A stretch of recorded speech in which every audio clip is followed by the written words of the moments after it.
오늘은 그리스도 성장의 ABC 예비공가 2장을 할 겁니다. 저번 시간에 저희가 이제 외워야 할 것, 요한복음 1장 12절 다 외워보셨습니까? 그분을 받아들인 자, 곧 그분의 이름을 믿는 자에게는 다 하나님의 아들이 되는 권능을 그분께서 주셨으니 라고 외워보셨습니까? 예, 그리고 숙제로 또 나와 있죠. 요한복음을 읽으십시오 해서 이제 하루에 한 장씩 정도 읽으라고 했는데 한 장씩 읽으면 지금 7장에서만 멈춰 계실 겁니다. 한 장씩 읽으셨다면. 근데 한 장씩 읽기가 사실 쉽지 않고 또 재밌는 사람들은 그냥 계속 읽으실 겁니다. 근데 저는 제가 바빠서 그런지 모르지만 한 장씩 못 읽었어요. 그래서 어제 몰아서 읽었습니다. 몰아서 읽으니까 1시간 반 정도 걸리더라고요. 그냥 읽는 데만. 읽다 보니 새로운 사실들이 눈에 막 들어옵니다. 베드로가 어떤 예수님이 끌려갈 때 뱉고 나온 그 종의 길을 쳤죠, 칼로. 그 사람 이름이 뭔지 아십니까? 예, 말고입니다. 아닌 말고가 아니라 그냥 말고입니다, 이름이. 그리고 베드로가 예수님을 3번 부인했죠. 3번 부인할 때 맨 마지막에 물은 사람이 그 말고의 친족이었답니다. 그 사람을 잡아 죽이려고, 베드로를 잡아 죽이려고 눈을 부릅뜨고 도망다녔던 사람이죠, 사실은. 그러니까 물어본 거죠. 베드로를 잡아 죽이려고. 이런 사실들이 제 눈에는 예전에 안 띄었는데 다시 읽으니까 띄입니다. 그러니까 한 번씩 읽고 또 읽다 보면 자꾸 새로운 것들이 눈에 띄는 것 같습니다. 그래서 성경에서 저에게 성령께서 말씀해 주시는 것이 계속 늘어나는 것 같습니다. 오늘은 예비공가 2가입니다. 하나님께서 내게 기대하시는 것은 무엇인가? 하나님께서 아주 벌레 같은 저를 위해서 피를 다 쏟으시고 저희 죄를 위해서 십자가에서 매달려 돌아가셨는데, 그러면 그 매달려 돌아가실 때 우리에게 무엇을 기대하셨을까라는 것입니다. 요한복음 3장 1절에서 8절을 한번 찾아보겠습니다. 요한복음 3장 1절에서 8절까지 찾으셨으면 같이 한번 읽으시겠습니다. 찾으셨으면 같이 읽겠습니다. 바리새인들 중에 니고데모라 하는 사람이 있었는데 그는 유대인들의 치리자더라. 바로 그가 밤에 예수님께 나와 그분께 이르되 랍비여, 우리가 당신은 하나님으로부터 오신 선생인 줄 아나이다. 하나님께서 함께하지 아니하시면 당신이 행하시는 이 기적들을 아무도 할 수 없나이다 하매, 예수님께서 그에게 응답하여 이르시되 진실로 진실로 내가 네게 이르노니 사람이 다시 태어나지 아니하면 하나님의 왕국을 볼 수 없느니라 하시니라. 니고데모가 그분께 이르되 사람이 늙으면 어떻게 태어날 수 있나이까? 그가 자기 어머니 태에 2번째 들어갔다가 태어날 수 있나이까 하매, 예수님께서 대답하시되 진실로 진실로 내가 네게 이르노니 사람이 물에서 나고 성령에게서 나지 아니하면 하나님의 왕국에 들어갈 수 없느니라. 육에서 난 것은 육이요 성령에게서 난 것은 영이니 내가 네게 이르기를 너희가 반드시 다시 태어나야 하리라 한 것에 놀라지 말라. 바람이 마음대로 불매 내가 그것의 소리는 들어도 그것이 어디서 와서 어디로 가는지 알지 못하나니 성령에게서 난 사람도 다 이러하니라 하시니라. 아멘. 이 말씀은 유대인의 지도자였던 니고데모에게는 굉장히 어려운 말씀이었습니다. 사람이 다시 태어난다는 것은 유대인들의 머리에서는 상상할 수 없는 개념이었습니다. 내가 죽어 있지도 않고 지금 살아있는데 어떻게 다시 태어날 수 있지? 내가 어머니의 태에 다시 들어가야 될까? 내 몸이 이렇게 큰데 어떻게 다시 어머니를 찾아서 그 속으로 들어가서 또 태어날 수 있을까라고 유대인들의 치리자라 그러면 율법에 능통한 사람입니다. 유대인들을 다스린 사람이죠. 율법으로 다스린 사람입니다. 이때는 로마 시대이기 때문에 법적으로는 유대인들의 치리자는 법적인 권한은 없습니다. 하지만 그들은 회당이 있었고 거기서 율법으로 자신의 백성들을 다루고 있었던 그 지도자 중에 하나가 예수님이 말씀하시는 것을 율법을 충분히 알면에도 불구하고 하나도 모르고 어떻게 다시 태어날 수 있습니까? 라고 되묻는 것입니다. 예수님께서는 육에서 태어난 것은 육이요 성령으로 태어난 것은 영으로 태어난 것은 영은 영이다 라고 말씀하셨죠. 성령에서 난 것은 영이라는 말씀에서 물에서 태어났다는 말씀 5절 말씀에 사람이 물에서 나고라는 것은 육이라는 것을 우리가 알 수 있습니다. 다음 절에 대꾸가 되어 있기 때문에 알 수 있는 거죠. 성령에서 난 것은 영이니까 너희가 다시 태어나려면 영으로 나야 된다라고 말씀하고 계신 겁니다. 우리의 몸은 육과 혼과 몸으로 이어져 있다는 것을 아시죠? 육, 영, 혼 이렇게 되어 있는 세 부분으로 나뉘었습니다. 하나님께서 성부와 성자와 성령인 것과 똑같이 말입니다. 우리는 닮은 꼴이기 때문이죠. 아버지가 닮았기 때문에 그렇게 태어났는데 태어날 때는 영은 죽어 있습니다. 깨어나지 못한 상태죠. 혼과 육으로만 살기 때문에 예수님께서는 너희는 마귀고 마귀의 자녀다. 너희는 땅에서 태어났다. 저 땅 깊은 곳에서 지옥불에 들어갈 운명으로 태어났다라고 말씀하신 것입니다. 성경 말씀에 따르면 이렇게 죽어있던 우리의 영이 다시 태어나는 것이 깨어나는 것이 성령에 의해서 깨어나는 것이 다시 태어난다라고 말씀하고 계신 것입니다. 성경 말씀에 의하면 그리스도인이 된다는 것의 또 다른 표현은 무엇입니까? 그러면 다시 태어나는 것. 리제너레이션이죠. 영어로는 리제너레이션이고 다시 태어나는 것. 거듭남 이렇게 말하는 거죠. 중생이라고도 하고요. 다시 태어난다고 해서 이렇게 말씀하고 있습니다. 그래서 성경 말씀에 의하면 그리스도인이 된다는 것은 죽었던 우리의 영이 이제는 성령에 의해서 다시 태어나는 것입니다. 아멘. 베드로전서 2장 2절도 보시겠습니다. 베드로전서 2장 2절 찾아보겠습니다. 베드로전서 2장 2절 말씀입니다.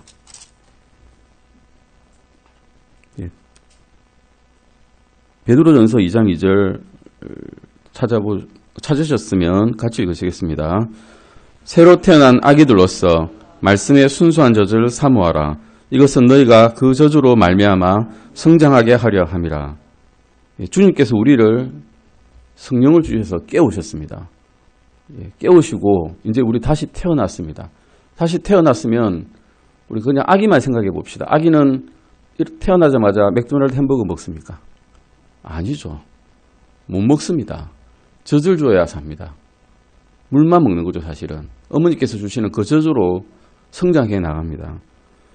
우리는 새로 태어난 아기들이라면 말씀의 순수한 젖만을 갈구할 뿐입니다. 이 성경 말씀은 새로운 그리스도인이 된 당신을 무엇에 비유하고 있습니까? 새로 태어난 아기입니다. 아기는 태어나자마자 복음 전도하고 길거리 가서 전도하고 말씀 선포하고 할 수 있습니까? 할 수 없습니다. 말씀의 순수한 젖으로 충분히 커야 자라야 그리스도의 군사로서 일을 할 수 있죠. 밭에 나가서 일꾼이 되어가지고 단을 수확할 수 있는 것은 커야 되는 겁니다. 자라지 않고 크지도 않은 상태에서 젖만 먹고 있는데 젖먹이한테 나가서 너 나가서 일해서 돈 좀 벌어와 라고 시킬 수 있습니까? 못하는 거죠. 자라야 됩니다. 일단 순수한 말씀의 젖으로서 자라야 되는 것입니다. 베드로후서 3장 18절 보시겠습니다. 베드로후서 3장 18절입니다. 찾으셨으면 3장 18절 같이 읽으시겠습니다. 베드로후서 3장 18절입니다. 오직 은혜 안에서 자라고 우리 주 곧 구원자 예수 그리스도를 아는 것에서 자라라.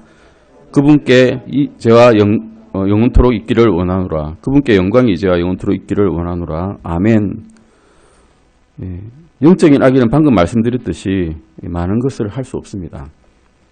그러나 할 수 있는 것이 있죠. 자라는 것입니다. 자랄 수 있습니다. 말씀을 들음으로써 은혜 안에서 자랄 수 있고 우리 주 예수 그리스도를 아는 것에서 자라날 수 있습니다. 은혜 안에서 자라고 예수 그리스도를 아는 것에서 자라나라라고 새로 태어난 아기들에게 예수님께서는 말씀을 해주시고 계십니다.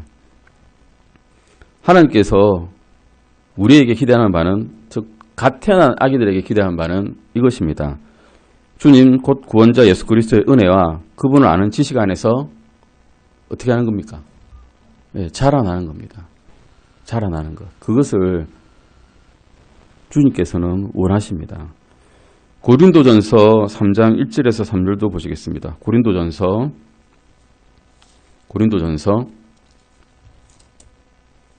3장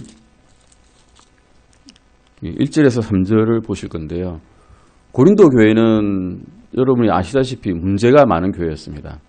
자기 아버지의 아내, 즉 첩이었겠죠. 첩을 아들이 그 여자를 취해가지고 문제를 일으켰던, 세상 사람들조차 하지 않던 일을 그리스도인인 어떤 형제가 이런 일을 행함으로써 많은 지탄을 받았던 교회입니다. 그 사람도 구원받았겠죠. 하지만 구원받은 사람이었겠죠. 하지만 사람들도 하지 않는 그런 육신적인 일들을 행하는 그런 그리스도인이 있는 교회였습니다. 그래서 주님께서는 이 말씀을 고린도전서 3장 1절에서 3절로 권면을 하셨습니다. 같이 읽으시겠습니다. 형제들아, 내가 영에 속한 자에게 말하는 것 같이 너에게 할 수 없어서 육신에 속한 자, 곧 그리스도 안에 있는 갓난 아이들에게 말하는 것 같이 하였노라.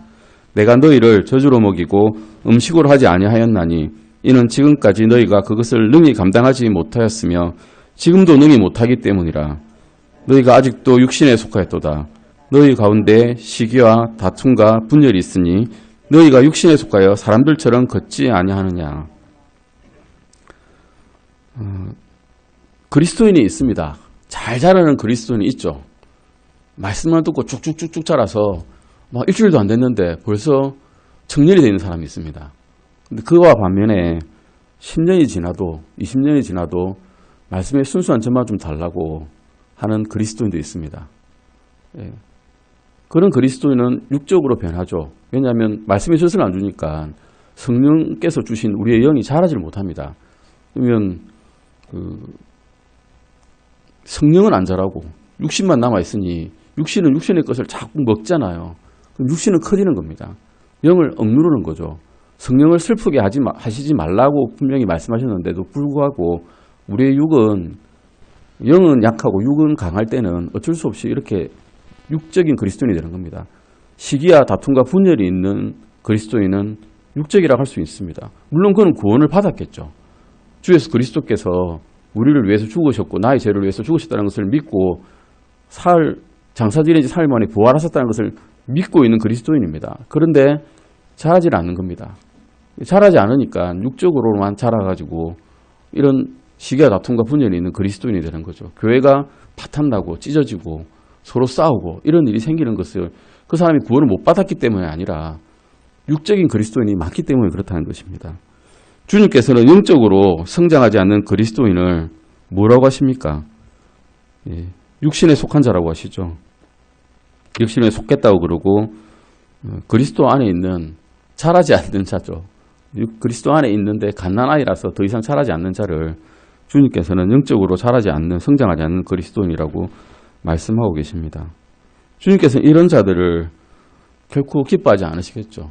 슬퍼하실 겁니다. 나의 모든 것을 쏟아서 너희를 그리스도인으로 내가 너희를 불렀는데 왜 자라지 않느냐. 우리가 아기가 자라지 않을 때도 슬퍼하는데 예수님께서도 우리가 자라지 않는 것을 보시면 슬퍼하실 겁니다. 그리고 근심하실 것입니다. 에베소서 4장 13절에서 15절도 보시겠습니다. 에베소서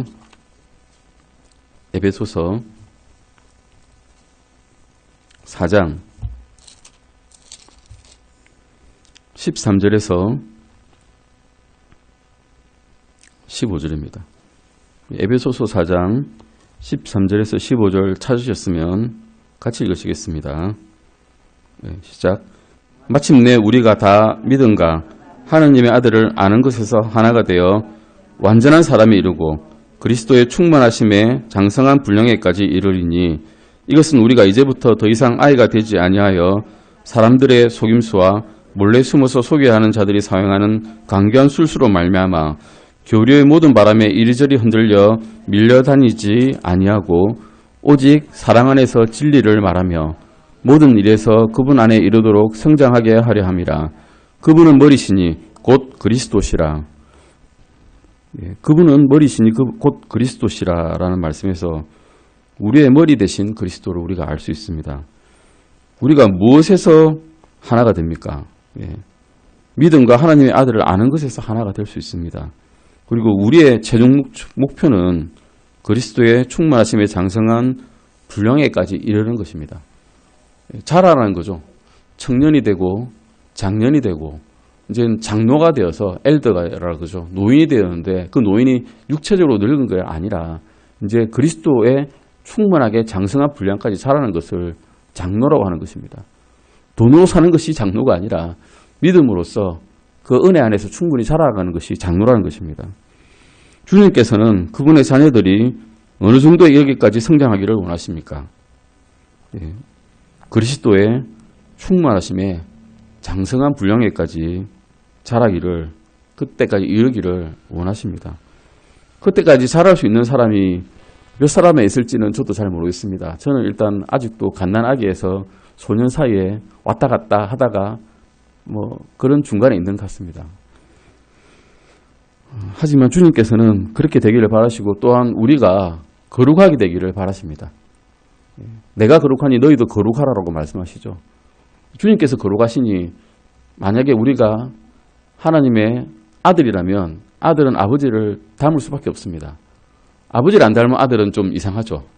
다 닮게 되어 있는데 안 닮는다 그러면 의심해보죠, 사실은. 그래서 닮아야 되는 것입니다. 그런데 그 닮게 되는 것은 우리의 능력으로 되지 않습니다. 노력으로 되지 않고 주님의 말씀에 따라서 순종할 때 닮게 되는 것입니다. 그래서 말씀을 읽어야 된다는 것이죠. 다음 페이지입니다. 4페이지입니다. 이게 그리스도인의 성장을 위한 ABC라고 우리가 되어 있기 때문에 성장은 영어로는 growth입니다. GROWTH인데 이것을 앞절을 따서 이렇게 해석을 해 주셨습니다. 첫 번째는 go입니다. 히브리서 10장 25절 보시겠습니다. 히브리서 10장 25절입니다. 히브리서 10장 25절 말씀입니다. 이 책의 좋은 점은 같이 이렇게 따라 읽으면서 성경을 계속 찾을 수 있다는 것입니다. 성경은 한 개의 복음서만 읽어서 되는 것이 아니라 여기서 한 구절, 저기서 한 구절 다 가시를 발라내듯이 발라내가지고 이것을 읽어내면 내 몸에 살이 되고 피가 된다고 말씀해주고 계십니다. 그래서 한 개씩 찾아보는 것이 이 교재의 좋은 점인 것 같습니다. 히브리서 10장 25절입니다. 같이 읽으시겠습니다. 어떤 사람들의 습관과 같이 우리와 함께 모이는 일을 피하지 말고 서로 권면하되 그날이 다가옴을 너희가 볼수록 더욱 그리하자. 우리는 그날이 다가옴을 보고 있습니다. 그런데 그날이 다가옴을 볼 수 있는데 그날이 다가오면 다가올수록 교회가 핍박을 받습니다. 모이지 못하게 하죠. 현재 그렇습니다. 모이지 못하게 합니다. 모든 일의 잘못의 원흉은 코로나19의 모든 일의 잘못의 원흉은 교회랍니다. 모이는 게 잘못됐다는 거죠. 물론 모일 때 사람들의 생활에 사회생활의 규칙에 따라서 우리가 보호장구를 갖추고 전염이 되지 않게끔 하는 것은 물론 중요합니다. 하지만 모이는 것 자체를 폐해야 된다는 것은 이런 장구를 다 갖추고 하는데도 불구하고 모이지 말라고 사회적인 압박을 가하는 것은 핍박이죠, 사실은 이게. 근데 그것을 주님께서는 이렇게 말씀하셨습니다. 이게 습관화되지 말라는 거죠. 모이지 않는 것은 이제는. 어떤 사람이 습관과 같이 함께 모이는 일을 피하지 말고 서로 권면해가지고 그날이 다가오면 볼수록 서로도 모이라고 하십니다. 모이지 않으면 뭐가 모자라는가 하면 서로 배울 수가 없습니다. 우리는 선생님에게서 배울 때 선생님의 좋은 점을 배우죠. 가르쳐 주시는 것을 보고 배웁니다. 그 사람의 생활 습관을 보고 배웁니다. 아, 이분은 그리스도신데 저렇게 사는구나. 정말 좋게 사는구나. 나도 닮아야지.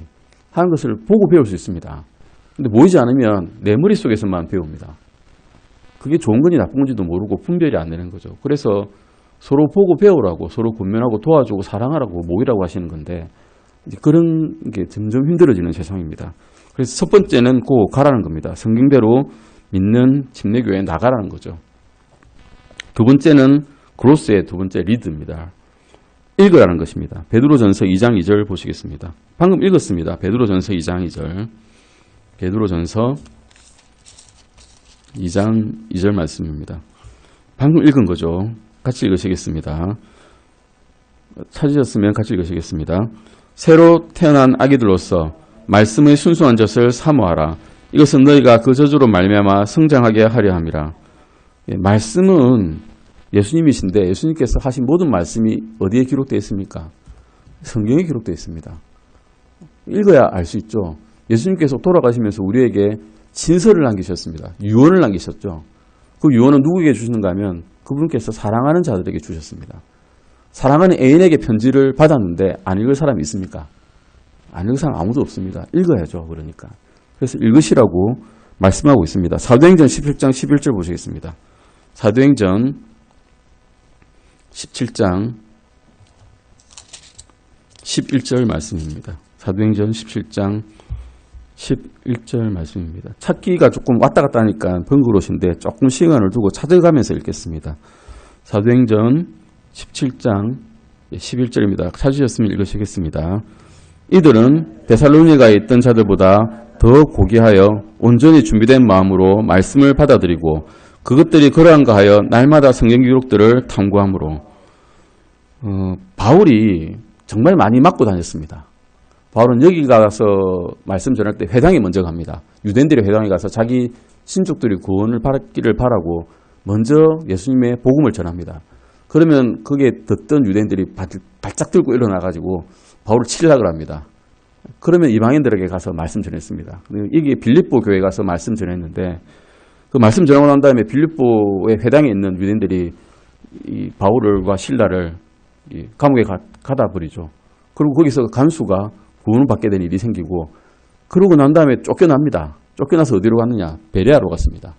근데 베레아에 있는 사람들은 다른 곳에 있는 사람들보다 더 고귀하답니다. 왜 고귀한가 하면 마음으로 준비된 마음으로 머리로 받아들이지 않고 마음으로 말씀을 받아들이고 그 다음에는 정말 그러한가 하고 성경 기록들을 날마다 탐구했답니다.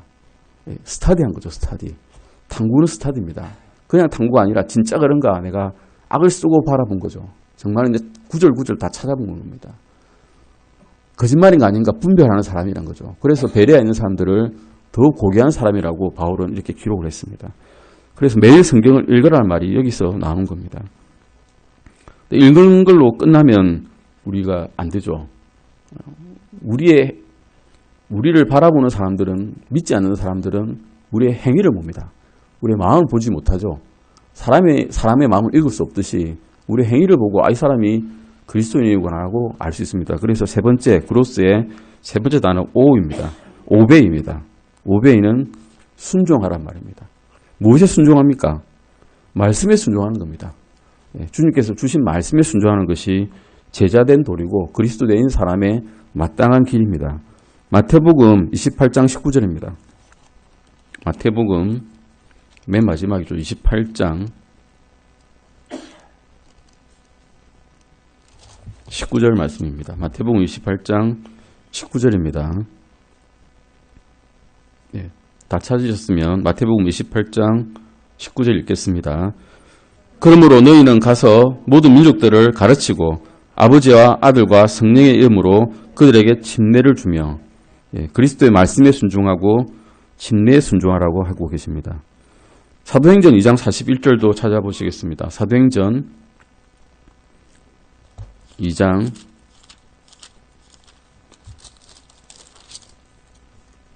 41절입니다. 사도행전 2장 41절입니다.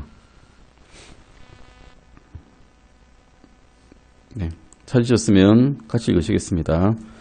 그때 그의 말을 기쁘게 받아들인 자들이 침례를 받으며 바로 그날에 3,000원가량이 그들에게 더해지니라.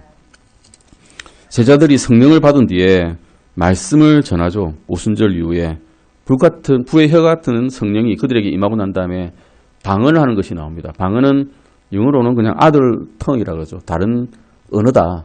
랄랄랄라가 아니라 다른 언어로 그들의 유대인들의 다른 곳에 사는 다른 지역에 살던 사람들에게 외국어로 갈릴리에서 벗어난 적이 없던 사람들이 외국어를 말한 겁니다. 제가 여기서 벗어난 적이 없는데 프랑스를 이야기하고 여기서 벗어난 적이 없는데 아프가니스탄 말을 하고 이렇게 해서 그들에게 복음을 전한 겁니다. 복음을 쭉 전했는데 그러고 난 다음에 이 말씀을 들은 회심한 사람들이 바로 침례를 받고 즉시 침례를 받고 이들은 바로 교회에 더해집니다. 바로 그리스도의 몸이 되었다는 거죠. 그리스도와 침례에 순종하는 것이 이제 순종하는 것입니다. 물론 말씀에 순종하는 것도 순종한 겁니다. 그런 다음에 GROW, 위트니스, 증언하라는 말씀을 우리가 보게 됩니다. 다른 사람에게 그리스도를 증언하라는 것입니다. 사도행전 1장 8절 보시겠습니다. 사도행전 1장 8절입니다. 주님의 지상명령입니다. 사실 증언하는 것은. 증언은 뭘까요?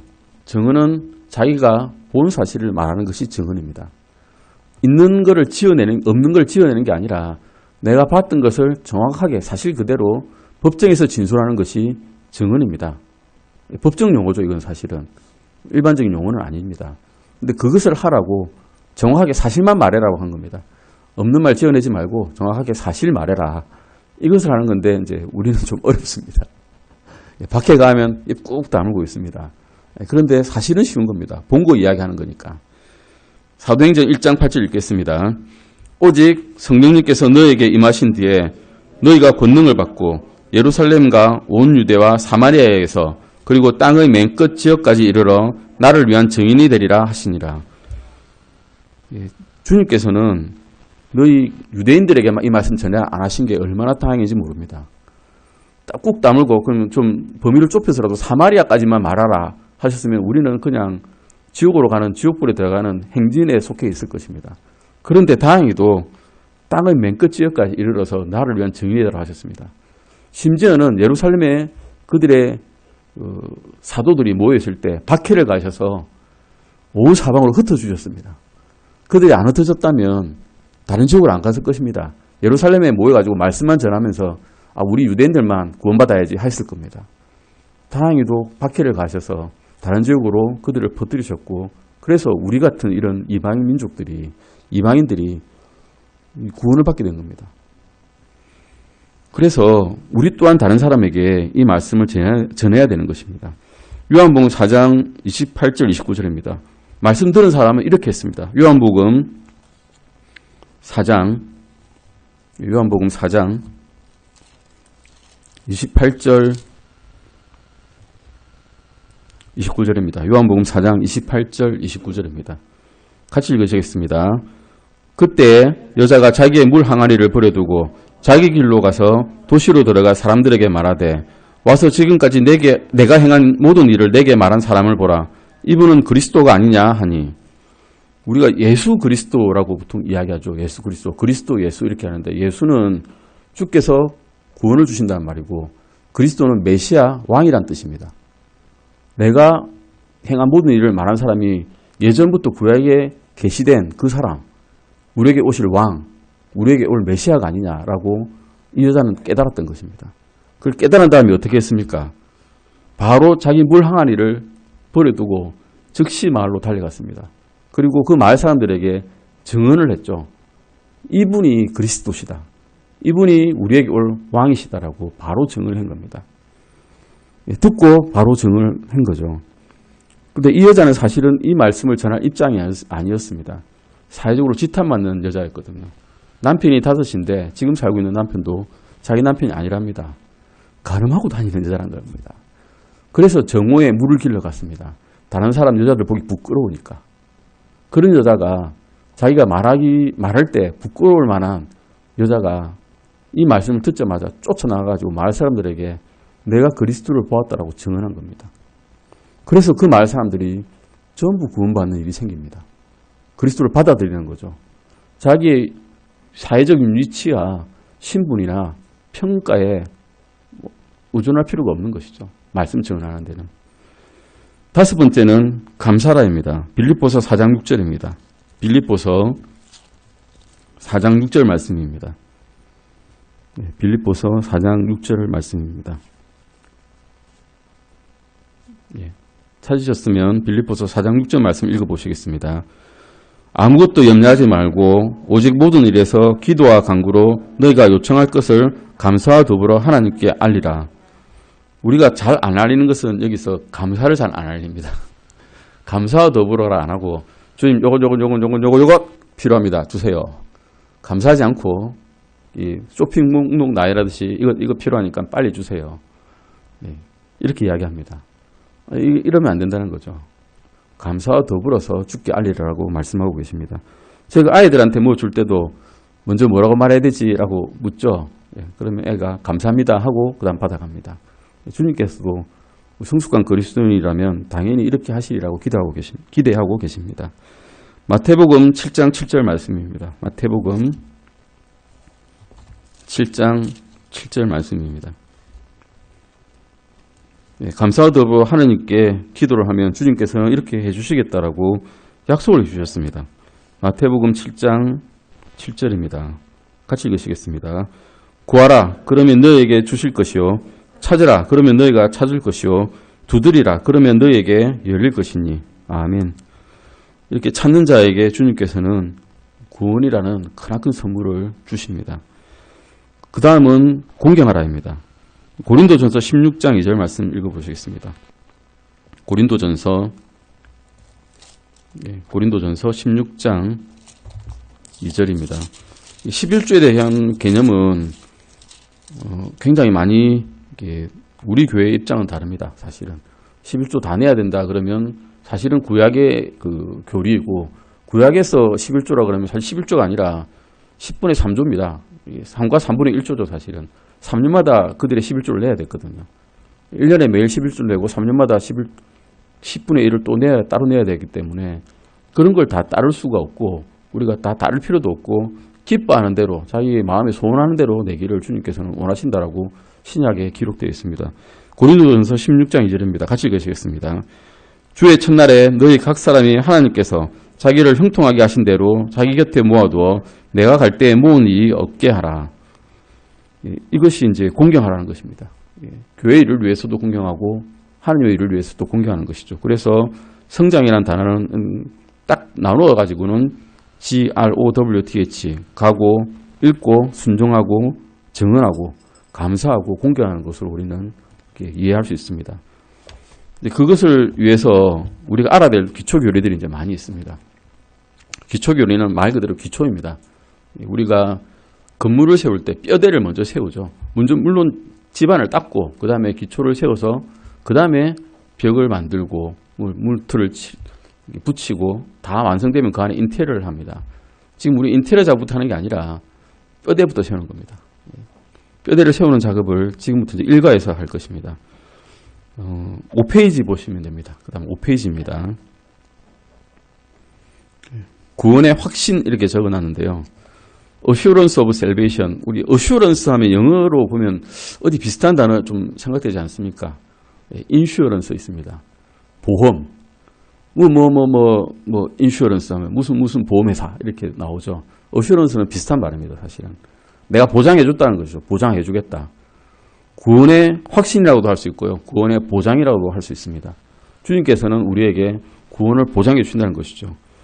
왜 보장해 주느냐? 사탄이 자꾸 옆에서 부추기거든요. 너 구원받은 건 맞아. 그래서 속삭입니다. 네가 오늘 하는 행실을 보니 구원받은 것 같지 않은데 너 오늘 옆에 가서 행실을 하는 거 보니까 전혀 구원받은 사람 아니야 라고 자꾸 귀 속에 찔러 넣습니다. 구원의 확신이 있어야 그리스도인으로서 생활하기가 마음의 안심이 됩니다. 사탄은 당신이 받은 구원을 의심하도록 미혹합니다. 사탄은 당신이 정말 그리스도인이냐라는 의심을 품게 합니다. 사탄은 당신이 그리스도인이 되기 전과 별로 달라진 게 없네라고 이렇게 느끼게 할 수도 있고 실제로 구원받은 다음에도 너는 아무 일도 안 일어나라고 이렇게 이야기하기도 합니다. 또한 우리는 죄를 짓게 될 수도 있습니다. 구원받은 바로 그 순간 우리의 몸과 마음이 변합니까? 육신이 그대로 있기 때문에 안 변합니다. 예전에 어제 했던 그 방식 그대로 살고 있습니다. 어제 했던 비디오 그대로 보고 있고 어제 했던 텔레비전 프로그램 그대로 보고 있고 어제 즐겁게 봤던 책들 그대로 보고 있습니다. 옛 방식 생활 방식 우리가 즐겨했던 옛 생활 방식 있죠. 구원받기 전에 이제 열심히 음주하고 열심히 영화관 가고 이런 대로 돌아갈 수 있습니다. 그럴 때 사탄은 그리스도인들은 죄를 안 지어. 그런 걸 봐서는 너는 그리스도인 아니야 라고 우리에게 말하면서 마음속에 내가 정말 구원받았나 하는 의심이 싹트게 합니다. 그렇다면 이런 의심이 올 때 어떻게 우리가 대답을 해야 되는지가 이과의 목적입니다. 구원의 확신이라고 할 수 있지만 구원의 영원한 보장이라고도 할 수 있습니다. 그런 보장에 대해서 말씀을 이제 찾아보겠습니다. 확신이라고도 할 수 있고 보장이라고도 할 수 있습니다. 구원의 영원한 보장이란 무엇일까요? 그것은 당신이 하나님께 속해 있으며 영원한 구원을 소유하고 있다는 사실에 대한 첫 번째는 지적이고 머리로 하는 거죠. 두 번째는 영적인 확실성을 의미합니다. 말씀이 복잡한 것 같지만 사실은 복잡하지 않습니다. 내 영으로 알고 있고 내 머리로 알고 있다는 겁니다. 그것이 구원의 확신입니다. 디모데후서 1장 12절 보시겠습니다. 디모데후서 디모데후서 1장 12절입니다. 예, 디모데후서 1장 12절입니다. 예, 찾으셨으면 같이 읽으시겠습니다. 이런 까닭에 나도 이 일들로 고난을 당하되 그럼에도 불구하고 부끄러워하지 아니하노니 나는 내가 믿어온 분을 알며 또 내가 그날을 대비하여 그분께 맡긴 것을 그분께서 능히 지키실 줄 확신하노라. 예, 여기서 12절 확신하노라는 말은 영어로는 뭘까요? 12절에 옆에 영어 성경 없는 분도 많죠. 근데 예. persuaded라고 해가지고 그냥 확신한다 이 말입니다. 나는 안다 이 말이고 그것을 확실히 안다는 말이 확신하는 말인데 나는 그게 확실히 설득되었다라는 말인데요. 이 구절에 핵심 동사가 있습니다. 첫 번째는 나는 내가 믿어온 분을 안다는 겁니다. 내가 믿어온 분을 아는 게 일단 중요합니다. 머리로 아는 거죠. 나는 성경을 읽어서 내 마음속에 받아들여서 안다는 것도 있고 눈으로 봐서는 우리가 몰랐죠. 사실은 지금 주님 옆에 안 계시니까 모르는데 주님께서 하시는 일들과 성경을 믿음으로써 우리가 이제 알게 됐다는 것입니다. 그리고 이 쓰인 글을 성경의 기록이 하나도 틀린 것이 없고 완전하게 오류가 없는 글이라는 것을 우리가 확신하게 됐다는 것입니다. 이 구절의 핵심 동사는 알다란 단어와 확신하다는 단어입니다. 우리가 알고 그 말씀을 믿어서 확실히 믿게 되었다는 것이죠. 요한 1서 5장 13절도 보시겠습니다. 요한 1서 요한계시록 앞쪽에 있는 요한 2서 바로 앞에 있는 요한 1서 요한 1서 5장 13절입니다. 요한 1서 5장 13절 요한 1서 5장 13절 찾으셨으면 읽으시겠습니다. 내가 하나님의 아들의 이름을 믿는 너희에게 이것들을 쓴 것은 너희가 영원한 생명이 있음을 너희가 알게 하고 또 하나님의 아들의 이름을 너희가 믿게 하려 함이라. 요한 1서의 저자인 요한이 이 글을 쓴 이유는 너희에게 영원한 생명이 있음을 믿는 자들에게 쓴 글입니다. 이 글은 믿는 자들에게 예수 그리스도의 죽음과 부활과 우리 죄를 위해서 돌아가셨음을 믿는 자에게 이걸 썼는데 너희에게 영원한 생명이 있고 또 하나님의 아들의 이름을 너희가 믿게 하려고 이걸 썼다는 것입니다. 이 말씀을 볼 때 하나님께서는 당신이 구원의 보장, 영원한 보장을 믿기를, 영원한 구원의 확신을 알기를 원하신다고 믿으십니까? 예, 아멘. 하나님께서는 우리가 구원의 확신을 갖기를 원하십니다. 이 구절에서 어떤 단어가 이 사실을 가리키고 있습니까? 라고 물어보면 안다는 겁니다. 너희가 알게 되고를 바라신다는 거죠. 알게 되기를 바란다는 겁니다. 왜 내게 그러면 구원의 확신이, 구원의 영원한 보장이 필요할까요? 라고 물어보십니다. 요한 1서 1장 4절 보시겠습니다. 요한 1서 1장 4절 말씀입니다. 1장 4절입니다. 요한 1서 1장 4절입니다. 네, 같이 읽으시겠습니다. 우리가 이것들을 너희에게 쓰면 너희의 기쁨이 충만하게 하려 함이라. 확신은 구원의 영원한 보장은 우리에게 무엇을 가져다 줍니까?